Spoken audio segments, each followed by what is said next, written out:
पहले दिन 200 लोगों को अनुमति दी गई। कल कुछ नेताओं को ही अनुमति दी गई और आज तो हद हो गई कि हम अपने स्टाफ को भी नहीं ला सकते। ये आईसीसी में स्टाफ अंदर नहीं आ पा रहा है, ऑफिस बेरर यहां ऑफिस नहीं आ पा रहे हैं। हम लोगों से कहा गया केवल 2 मुख्यमंत्री ही यहां आ पाएंगे और किसी को अनुमति नहीं है। तो किस प्रकार से पार्टी कार्यालय में हम लोग पहुंचे हैं ये आप सब जानते हैं। ऐसी स्थिति कभी नहीं हुई थी। राजनीतिक दल अपने पार्टी कार्यालय में पार्टी के कार्यकर्ता न जा सके, ये हालात तो पहली बार। और ये स्थिति बनी क्यों? इसलिए कि देश में पिछले 8 वर्षों से जो कुछ हो रहा है तो सबको एक व्यक्ति लगातार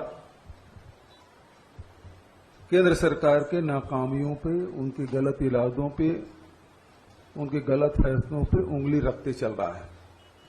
वो राहुल गांधी जी, चाहे भूमि अधिग्रहण बिल की वापसी का मामला हो, चाहे नोटबंदी का हो, जीएसटी का हो, चाहे वो लॉकडाउन लगाने की स्थिति हो, चाहे वैश्विक महामारी की तैयारी के संदर्भ में हो, चाहे देश में बढ़ रहे बेरोजगारी, महंगाई की बात हो, अन्नदाताओं को जो उनको मेहनत की कीमत नहीं मिल रहा हो, इन सब मामलों पे लगातार, चाहे देश की सीमा की सुरक्षा का मामला हो, यहाँ के भारत की भूमि को जिस प्रकार से कब्जा कर रहे हैं, उन सब मामलों पे लगातार राहुल जी आवाज बुलंद कर रहे हैं।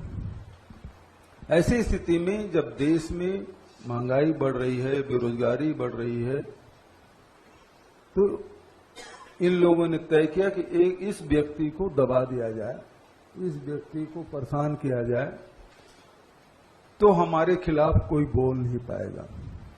दरअसल इनका जो राष्ट्रवाद है वो आयातित राष्ट्रवाद है और उस राष्ट्रवाद में यही है कि जो भी विरोध में हो उसको दबा दिया जाए, कुचल दिया जाए, रौंद दिया जाए।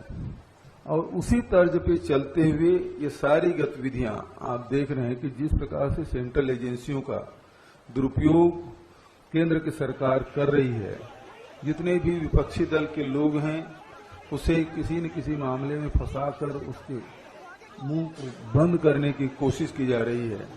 लेकिन अभी वो राहुल जी के मुंह में हाथ डालने की कोशिश उन्होंने की है।